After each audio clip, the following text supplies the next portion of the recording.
안녕하세요. 김은재 작가입니다. 오늘은 원고지 30매로 동화 작가 등단하는 법에 대해서 말씀드릴게요.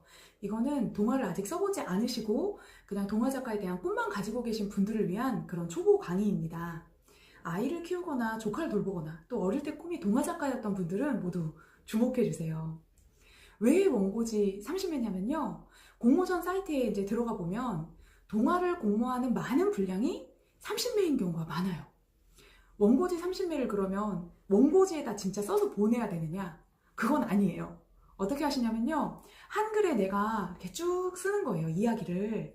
그런 다음에 한글 창을 이렇게 딱 띄워놓고 맨 왼쪽에 보면 파일이라는 탭이 있어요. 그 파일 딱 클릭하시면 밑으로 내리면 문서 정보가 나와요.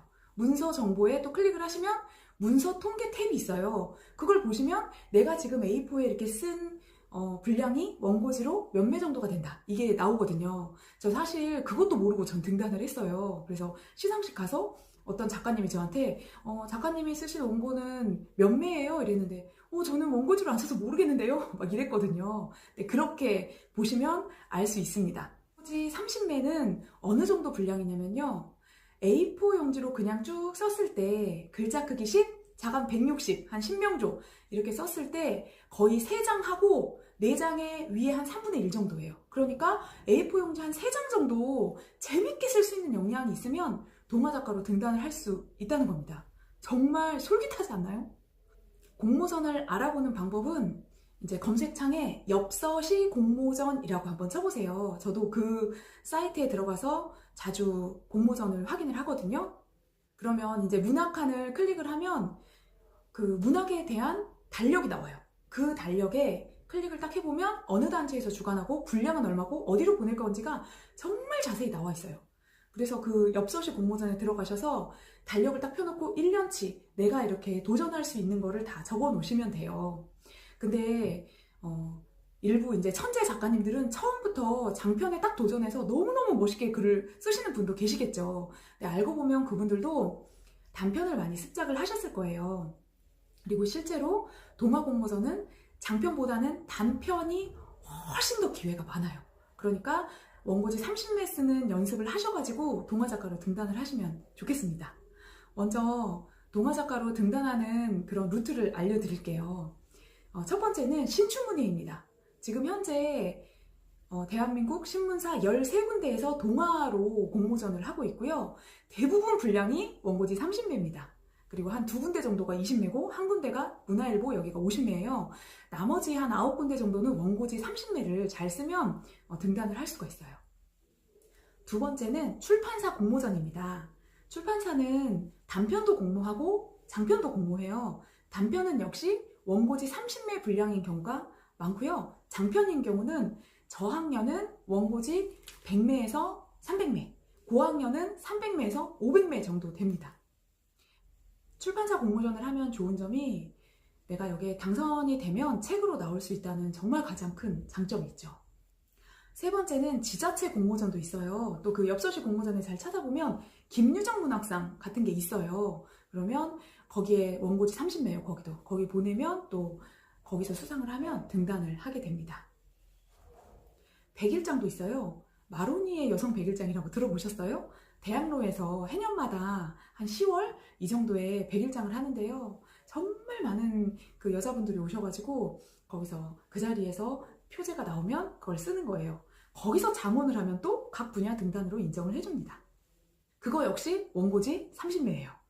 어떤 재단에서 하는 공모전이 있거든요. 예를 들면 이제 한나원이라는 우리나라의 SF 거장이셨던 동화 작가, 소설가가 계신데 그분 유족들이 그 한나원 작가님의 뜻을 기리기 위해서 한나원 문학 공모상을 만들었어요. 그래서 그 해년마다 9월 30일까지 이렇게 공모를 하는데 그것도 역시 30매를 2개 보내거나 50매를 1개 보내거나 이런 요강이 있습니다. 또 공공기관에서 동화 공모전을 해요. 예를 들면 가장 유명한 게 환경사랑 동화. 그러면 주제가 환경사랑이면 되는 거예요. 그것도 역시 원고지 30매입니다. 또 기업에서 하는 공모전도 있어요. 가장 대표적인 게 동서문학상이에요. 커피 만드는 회사잖아요. 거기에 이제 각 분야로 공모가 있는데 동화 같은 경우는 또 그것도 역시 원고지 30매입니다. 그래서 여기서는 금상하고 대상을 받으면 등단으로 인정을 해줘요. 네, 제가 지금까지 여러 가지 공모전과 또 여기서 수상을 하면 등단으로 인정이 된다고 말씀드렸는데요. 그러면 꼭 등단을 해야만 작가냐? 그건 아니에요. 자기가 뭐 등단을 하지 않아도 단행본 한 권 정도의 분량을 책으로 써냈다. 그러면 어디 가서든 당당하게 작가라고 얘기를 할 수가 있어요. 근데 등단을 하면 좋은 게 뭐냐면 책을 내지 않아도 내가 신춘문예에 당선이 됐다. 그러면 자기 이름 뒤에 누구누구 작가, 이렇게 누구누구 동화 작가 이런 이름이 붙을 수 있습니다. 그리고 또 자기가 책을 조금씩 내고 난 다음에 출판사에 투고를 할 때 출판사 측에서 아무래도 이분은 등단을 하셨으니까 어느 정도 글 쓰는 실력이 되셨구나 뭐 이런 것도 있습니다. 그리고 등단을 한다고 해서 막 자기 인생이 드라마틱하게 달라지거나 막 출판사 여기저기에서 막 저희한테 뭐 글 좀 주세요 이런 경우는 거의 없어요. 근데 왜 그 작가로 등단을 하면 좋냐면 강력한 동기부여를 받는 거예요. 대부분 등단을 꿈꾸시는 분들은 어릴 때부터 작가가 되는 게 꿈인 분들이잖아요. 그래서 이 작가가 됐다고 내가 작가야 이걸로 끝나는 게 아니라 이제 시작이야 이렇게 생각하시고 열심히 작가 활동을 할 수 있게 하는 큰 원동력이 되는 거죠. 이 원고지 30매 안에 어떤 이야기가 들어가야 되냐면요. 정말 그 원고지 30매라는 건 절묘해요. 제가 원고지 30매를 막 습작을 몇 개 해봤더니 이게 좀 늘어지는 감이 있다 그러면 다 쳐내잖아요. 그럼 딱 원고지 30매가 돼요. 이거는 써보시면 알아요. 그리고 가장 중요한 건 그 단편 동화인 경우에는 정말 장편으로 생각하시면 안 되고 딱 삶의 한 단면만 쓰셔야 돼요. 소설가 박태준 님이 단편 동화는 그냥 삶의 한 조각을 드러내는 거다 이렇게 생각하시는데요. 대부분 초보 작가들이 착각하는 것 중에 하나가 뭐냐면 그 단편 동화라고 하니까 내가 살아온 어린 시절 얘기를 막 다 녹여버리겠어 이러시는 분들이 되게 많고 저도 그런 실수를 했어요. 이게 이제 하시면 안 되는 실수죠. 그냥 딱 어느 한 장면 내가 내 짝꿍이랑 다퉜던 이야기 근데 그거를 화해하는 이야기 뭐 이런 아주 작은 단면을 가지고 거기서 교훈을 끌어내시면 됩니다. 그 다음에 두 번째 또 초보자들이 하는 실수가 뭐냐면 이거를 수필로 생각하시는 거예요. 그래서 동화 쓰신다, 뭐 소설 쓰신다 이런 분들이 어떤 얘기를 많이 하시냐면 내가 어릴 때 우리 아들 키우다가 너무 재밌는 일을 다 적어놨다. 내가 조카를 돌보다가 걔가 진짜 배꼽 빠지겠다. 그래서 나는 그거를 동화로 쓸 거다.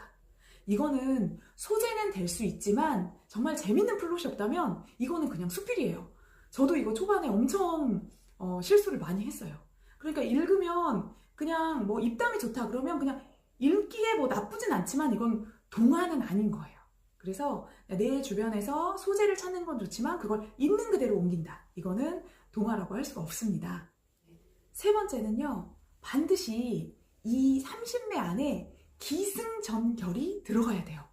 그러니까 30매다 보니까 그냥 설정을 막 좀 하잖아요. 내가 이 아이는 어떤 아이고 지금 부모랑은 어떤 사이고 친구랑 지금 어떤 어려움이 있다. 이렇게 설정만 하다 보면 30매가 끝나는 경우도 있어요.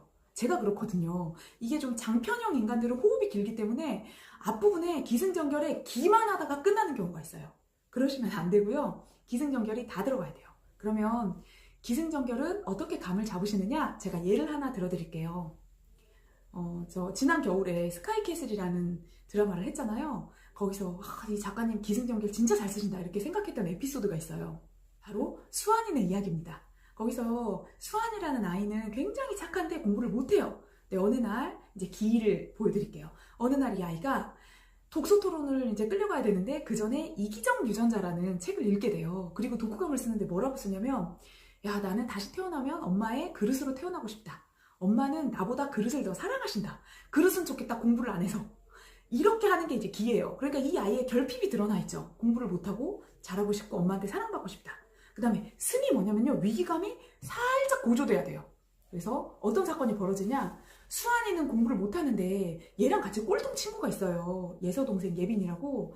근데 걔도 공부를 못했거든요. 항상 기본반이었어요. 근데 걔가 예나라는 애랑 과외를 하고 난 다음에 레벨업을 해버린 거예요. 이게 승이에요.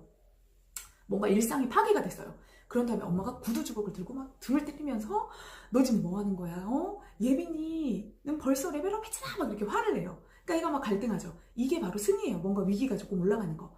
절정 부분이 뭐냐면요. 정말 잘 쓰신 게 그 전에 기에서 떡밥을 이렇게 던져놓잖아요. 엄마의 그릇이 되고 싶다고. 그 장면은 엄마가 얼마나 그릇을 사랑하나를 알려주는 장면이잖아요. 드디어 이제 추격전이 시작돼요. 자기는 이제 구두죽으로 맞기 싫으니까 도망가고, 뒤에서 이제 엄마는 막 쫓아오면서 거기서 이러는데 엄마 때리지 마요 이러다가 어디서 얘가 쓰러져야겠어요? 그렇죠. 그릇장 앞에서 엄마랑 막 실랑이를 하다가 그릇을 와르르 깨버립니다. 그게 절정이에요. 그러니까 자기가 생각했을 때는 이제 자기는 죽은 목숨이죠. 엄마가 저렇게 아끼는 그릇을. 그리고 엄마가 거기다 모진 소리를 한마디 팍 내뱉습니다. 아니 저렇게 공부도 못하는 게 내가 좋아하는 그릇을 깼네. 막 이런 식으로 얘기를 하겠죠. 그 다음에 얘가 엄마 저는 그냥 안 사는 게 나은 것 같아요. 안녕히 계세요. 공부 잘하는 아들이 되지 못해 죄송해요 하고 집을 떠나요. 이제 그 다음에 결론은 그 엄마가 반성하면서 얘를 데리고 오는 거, 그리고 화해하는 거, 이게 결말이죠. 이게 완벽한 기승전결이라고 저는 생각을 해요. 그러니까 동화 안에 이렇게 완벽한 기승전결을 넣으시면 성공입니다. 그런데 대부분 초보 작가들이 많이 실수하는 게 뭐냐면요. 이것도 제 얘기예요. 절정 부분으로 막 치달을 때 절정 부분을 굉장히 묘사를 잘 해주셔야 되거든요. 근데 이 절정이라는 게 굉장히 갈등 상황이고 첨예하고 그러니까 작가들이 그냥 이걸 탁 피해버리고 싶은 마음이 순간 드는 거예요. 특히 갈등 회피형인 인간들은. 그래서 절정 부분에 갑자기 과거 회상을 탁 집어넣어요. 맞아, 엄마가 그때 그랬지. 이러면 안 돼요. 절대 피하셔야 될 게 절정 부분에서는 과거 회상을 넣지 않는다. 그 다음에 결말 부분에서도 팁은 결말이 갑자기 낭떠러지로 확 떨어지는 경우가 있어요. 만약에 수환이가 엄마 저를 찾지 마세요 했는데 엄마가 울면서 그냥 뛰쳐나가요. 수환아 하면서 뛰쳐나가요. 그리고 동화가 끝나요. 그러면 약간 찝찝하죠. 그냥 낭떠러지 그냥 훅 떨어졌죠. 그러니까 반드시 그 엄마가 어떤 말을 했고 수환이가 어떻게 받아들여서 둘이 어떻게 화해했다. 이게 좀 이렇게 완만하게 내려와 주는 게 결말이에요. 그래서 제가 이것도 실수를 했던 게 제가 어느 신춘문예 공모전에 제 동화를 30매를 보냈는데 막 쓰다 보니까 30매 안에 도저히 이야기가 안 들어가는 거예요. 그래서 막 우겨 넣었어요. 그랬더니 막 이야기가 막 불린 미역처럼 막 꾸덕꾸덕 계속 불어나요.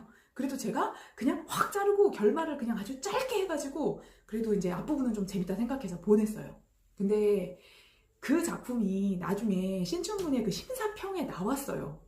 뭐라고 나왔냐면 일부 작가가 보낸 작품을 보니까 기승전결해서 결론이 아쉽다. 성급하게 결론을 냈다. 이런 얘기가 나온 거예요.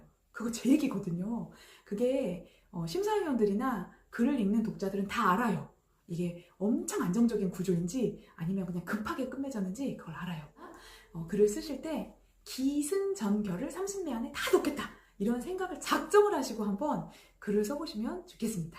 그러면 어떻게 그 30매로 쓰는 연습을 해볼 것인가? 그거는 많이 읽고 자기가 써보는 수밖에 없는 것 같아요.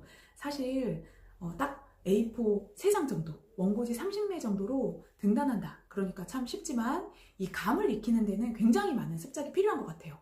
또 제 아는 지인 중에는 그냥 공부하러 오는 길에 KTX 안에서 쓴 글이 당선이 돼서 그 작가로 등단한 경우가 있어요. 그런 식으로 그냥 어쩌다 한번 우연히 써서 등단을 할 수가 있어요. 그러나 작가로 산다는 거는 100m 달리기가 아니라 마라톤이잖아요. 자기 실력은 정말 자기가 습작하는 만큼 천천히 쌓이는 것 같아요. 그래서 내가 글을 몇 개 썼는데 몇 군데에서 떨어졌다고 실망하지 마시고 천천히 꾸준히 저와 함께 같이 글 공부를 해 나가시면서 여러분 언젠가는 어린이들이 작가님 책 너무 재밌어요. 작가님 이렇게 좋은 동화 써주셔서 감사합니다. 이렇게 편지를 쓰는 그런 날을 기대하시면서 오늘 하루 컴퓨터 앞에 앉아서 한번 원고지 30매, A4 한 3장 정도 재밌는 이야기를 한번 채워보세요. 응원하겠습니다.